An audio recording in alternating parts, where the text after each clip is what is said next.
information.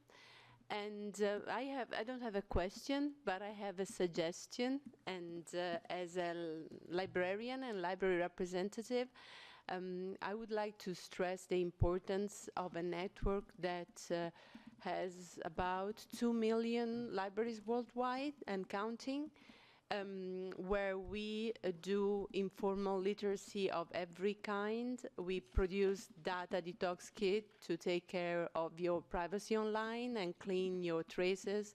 We had informal courses about fake news, and we had a lot of things in different languages as well.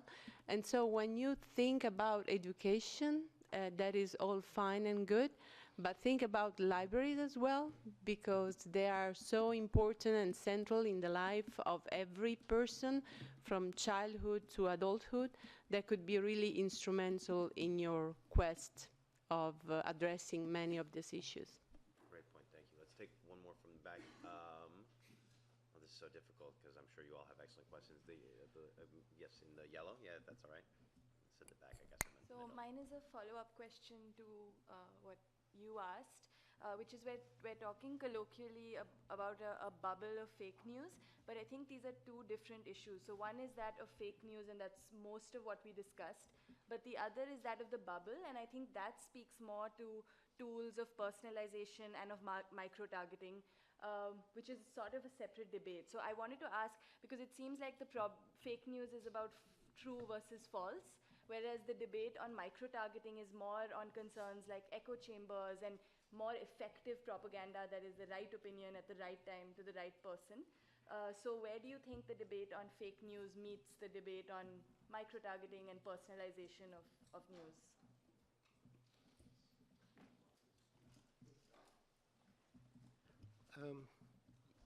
They meet. Indeed, they meet. Because there are recent studies that shows then the highest is the level of polarization in a debate. The highest is the possibility to find false narratives that support the two poles. Actually, there is up to 93% of likelihood to find fake news in a highly polarized debate. Of course, the whole thing is about to develop polarization index, in order to be able to spot what are the themes, the topics that may actually lead to this type of situation, which is then prone for fake news. And then comes actually, and your question indeed is linked, it's a follow-up of the previous question, because I don't think we could imagine to convert to the truth, because nobody has the truth in the pocket. Here is not about establishing what is false, what is right. Here is the game is about giving everybody the possibility to get access to diverse information. That is what it's about. And the question is, once we have done that, once we have ensured plurality, news plurality, media plurality online, once we have done that, how far have you gone into developing a more critical approach by the readers? Well, probably you would say, for those who are already at the extremes in the polls, that not much can be done. But if you look at how this information disseminates, how fast it does, by capturing friend of circle after friend of circle, and these circles are actually partially overlapping, and they spread because of the overlaps between circles. If you understand that there are in the middle a vast amount of citizens that are undecided, that would simply, they ask nothing else but they form freely their own opinion, it is there where I think the percolation of diversity in terms of news can achieve positive results. And going to the library question, indeed, there is in Sweden, for instance, an experience for media literacy for adults that starts from the libraries. I would like to add that actually there is some research that looks at polarization, tries to quantify it on Twitter, mainly because Twitter is actually the biggest platform that gives us access to some of its data, and that's what makes it a very great thing for us computer scientists.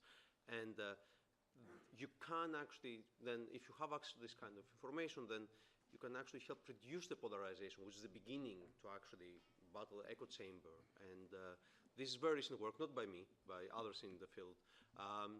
But I think it gives hope, right? You can actually measure the polarization with some criteria. I'm not saying there is like an absolute measure there. And then you can target appropriately. And that's something that big platforms could actually use. Also, another thing I would add is that everybody has a confirmation bias, right? And we like to feed that. So it's important to study how ourselves can actually deal with it, right? Not every day I'm happy to read something that disagrees with my ideas. Not every minute. It would be great, right? But it doesn't happen. It does happen though sometimes. I'm sure it happens to everyone. And I think it's important to help ourselves and maybe help media platforms help ourselves. If I can just second what was said already here, yes, the bubbles are one of the reasons why propaganda is so successful. So we really need to try to get people out of those bubbles, to provide them more understanding that those bubbles are dangerous for them, and provides them some other possibilities to look differently at the topics. And for example, my website is really trying to engage our audience in fact-checking, as I said. And this is very important, so we are not telling them what is wrong and what is right and what is wrong, but we're rather saying, look what we did and you can do the same, because it's very easy. For example, we have a section called tools, where we're basically teaching people how they can do fact-checking by themselves. It's sometimes very simple things. It would take you 1 minute to use all those instruments, and now we have more and more different specially designed software instruments which can also be used by audiences. So we explain. We also have a button on the top of the website saying report a fake. So basically we are alerting people that there might be fakes in materials they're consuming, and if they can send us a link, our professional news editors would have a look at that and would give them more kind of understanding what that information is. And one more thing is that we really should try to, I already mentioned that once, we really should try to teach people how to differentiate qualitative media from poor quality media from non-media, which is also essential, and kind to invent this blue badge of organizations or media organizations that can be trusted. But the question is who would be providing those badges and why people should be trusting the choice. So it's kind of the next stage of the conversation already. But for example, why RT was so much afraid of being named foreign agent in the United States, because basically it's adding not a blue but some other color of signature near their names, that they are not trustworthy media organizations. That's why they've been so much alerted. And I think if other countries would follow this suit, it would be also much more easier to explain to the audiences which media organizations are real and which media organizations are just pretending that they are. And also education, but again, not from the point of view of teaching people how they should be doing that. But for example, we did a very good campaign with a US organization called IRIX. So we basically did an advertising campaign, did a TV advertising explaining to people that they should be approaching used products pretty much as they approaching fast-moving consumer goods. So when you come to the grocery store and you pick up your pack of a milk, you pay attention to producer, expiry date, and other details on the pack. Why you would not be doing that with a media product? Just give 2 minutes of your attention to that, and it would really save you from consuming non-healthy media dietary. Let's take 2 more questions, and then I'll be ready to have one.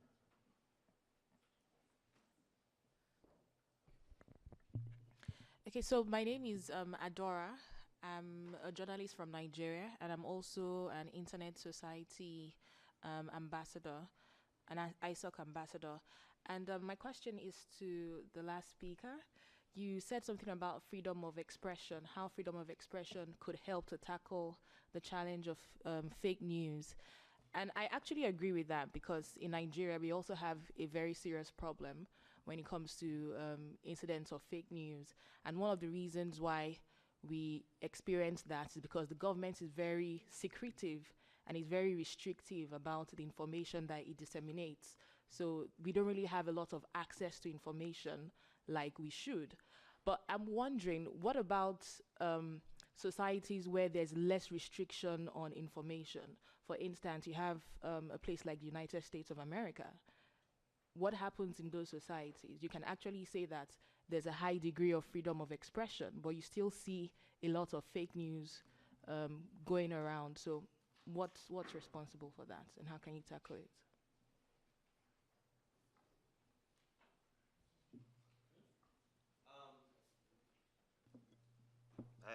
I'll try to make a brief response as the American on the panel. And I was thinking about opening up with this joke that America and the issue of fake news is like someone who shows up to a party and says, "Have you seen this new TV show?" But it's a show that came out 5 years ago. You know, how we have, you know, in the United States, we as a society are like, "Have you heard of this whole fake news concept?" And everyone in all of these panels have been like, "Well, actually, yes, we've been dealing with it for quite a while." You know, there's always a discussion about whether, because the United States has one of the least restrictions on what we define as free and protected expressions in the world. And of course, the United States Constitution includes within it the constitutional right to lie. On some level, it is faith in the democratic experiment that the people will manage to figure out how to, you know, how to prize the right type of civic discourse. Fake news is a challenge to that faith in the democratic experiment. I always respond on some level by saying I still believe that the appropriate place to put a lot of the effort on dealing with fake news is within society and societal efforts and civil societal efforts to address it as opposed to government regulation. This is a theme that we've been discussing during this entire panel.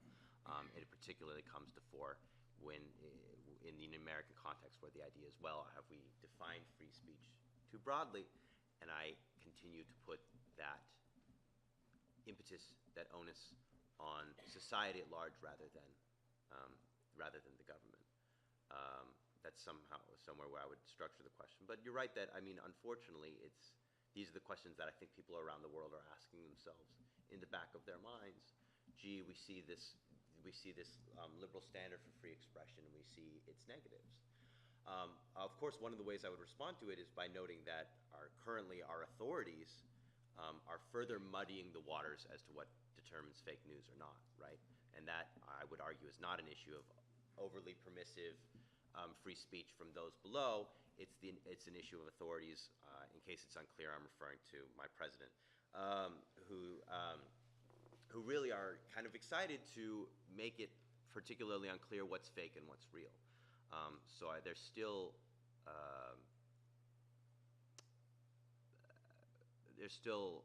fault to be laid at the hands of the powers that be, rather than moving towards the idea that we've drawn the line too broadly. Certainly, as an American lawyer, I always push back against that. But it does come to the essential point that you need free speech and responsible speech. But I want to encourage responsible speech through societal mechanisms and not through government regulatory mechanisms. If I may add one thing, it's important to keep in mind that freedom of expression, it is covering many, many areas. We are talking politics, but we are also talking about science. Science in areas which are very important for people, like health. So the fact that there is a lot of debate around a certain issue, like, for instance, vaccination, is it provoking autism or not? Well, there is a lot of debate.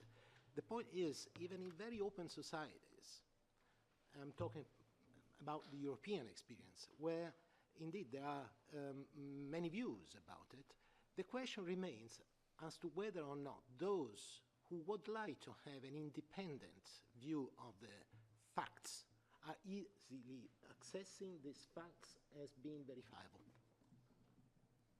So the challenge here is really to enable people through simple tools, and there are, and I'm convinced there are, simple technological improvements that can actually free up the space, the cyberspace, for access to diverse information. How can people make up their mind on their own? Is it good? Is it bad?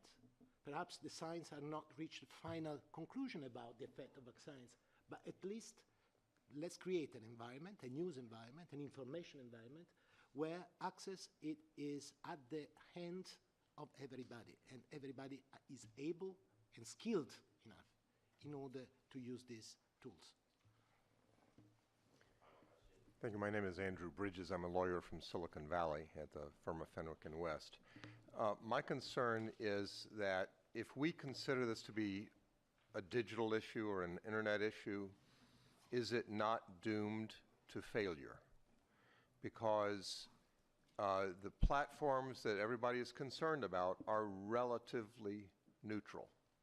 But if we look at the traditional media and traditional bubbles, they actually, I would argue, are far more powerful than the social media on the internet. And what are some of the bubbles? Gated neighborhoods, schools and universities, houses of worship, and social clubs, where people gather together to be like-minded, guaranteed by freedom of association, but they gather together with the like-minded or with the people like them or with the people they feel safe with, who reinforce these cultural norms, and when they decide that on something as their doctrine, then they adhere to it strictly. Second, I don't think in the recent US election, for example, the internet was nearly so powerful as one major television broadcast network, which attacked all the other networks as illegitimate. And I think we've failed to recognize the power for the last 20 years of talk radio and of people responding and reacting on radio. Now, it seems to me if we're going to try to address these issues, we can't just sprinkle a little antiseptic on top of the wound. We have to find a way of digging into the wound to clean out the rot that's underneath. And until we take on these very directed forms of platforms, I'm not sure how we cure it all. And frankly, maybe we're being too defensive about the internet and the digital world, suggesting that, oh, we can attack it here until it's been attacked at the more fundamental level. I want to make sure our panelists who haven't spoken yet, if they want to respond to that, they have that chance. I'm not sure we were, at least for me, I'm not sure I was saying that it's only on the internet. I mean, it's. And there were a lot of people saying this is not new. So I'm Right, not trying to say everybody disagreed. I'm just trying to say, do we need to dig deeper on that? Of course, and also, I mean, the levels on which we need to dig will differ by which area of the world you come from and what are the exact challenges that you're facing. I think it's the platforms are not that neutral, though. I mean, we need to keep that in mind, because on Facebook, for example, you get to see more of the comments of people that you tend to agree with, that you tend to like their posts and, you know, share comments on their walls, and so unless like one very peculiar friend of mine, we all, you know, every day we tell him, how on earth do you do this? He engages in like literally fights on online, very strong discussions every day with people who are on the extreme, opposite side of where he stands. And it drives us crazy because we have to follow it because it appears on our timelines. Unless you're like that guy who's very proud of what he does and says it's a good exercise. And honestly, I mean, I love what he does. I cannot do it.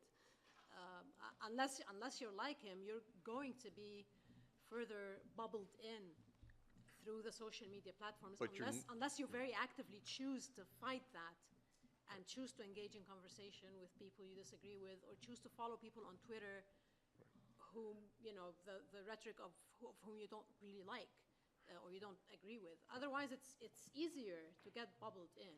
That's Although not to say that the bubbles are only bubbled. online. Yeah. You're neutrally bubbled in because the right get farther right and the left get farther left, but at least Facebook has not picked left or right to promote. Facebook has picked the side that you choose to go on.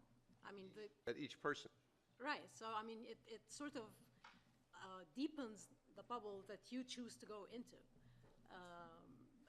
But again, I mean, the internet is obviously one layer, but like I said at the very beginning, it's just the thing that is different about the internet is that we're all producers of information online. And so potentially we're all producers of legitimate news or fake news.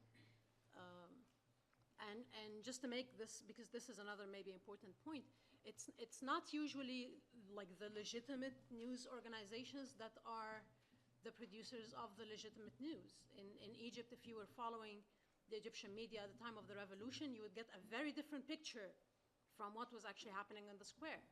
What was happening in every square of Egypt, when, I mean, the square is sort of exemplification of what was happening. But literally, I mean, what was happening was told by social media, was told by the accounts of people like Wael Abbas, whose Twitter account has just been suspended. These are the people who actually told, the masses what was happening.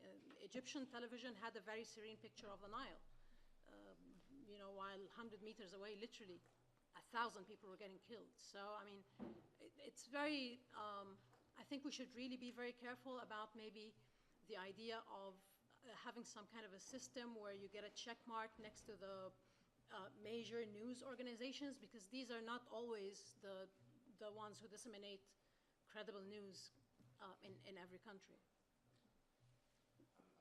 So sorry, we have to stop there. If it were up to me, I'd lock the doors and keep us in here for 4 hours, but then the IGF would never invite us back. So it's best if I say no. I want to say thank you all so much to the panelists who gave of their time and expertise, and this was a wonderful panel, and I'm deeply appreciative. And thank you so much to all of you who came with your interest and engagement and questions.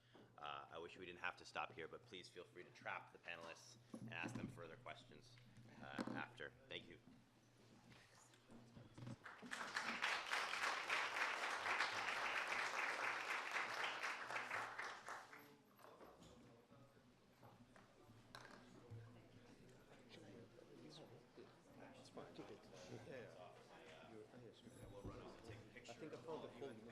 Otherwise, my comms team will yell at me. I can send you pictures. I would love to. I was 100% going to trap you. Hello, if I may introduce myself, I'm Stefan Lucan. I'm with the European University Institute in Florence. Oh, okay. Yes, well, I was going to ask you for a card first. Yeah, of course. Let me see. Or if not, like an email No, I have. Sorry? Second of all, I mean, That's the kind of question that I wanted to ask. Please write me an email. So you say, you want transparency. I'm so bad, yeah. I don't think you are the people who have some tools to I'm under compare in some ways, but... okay.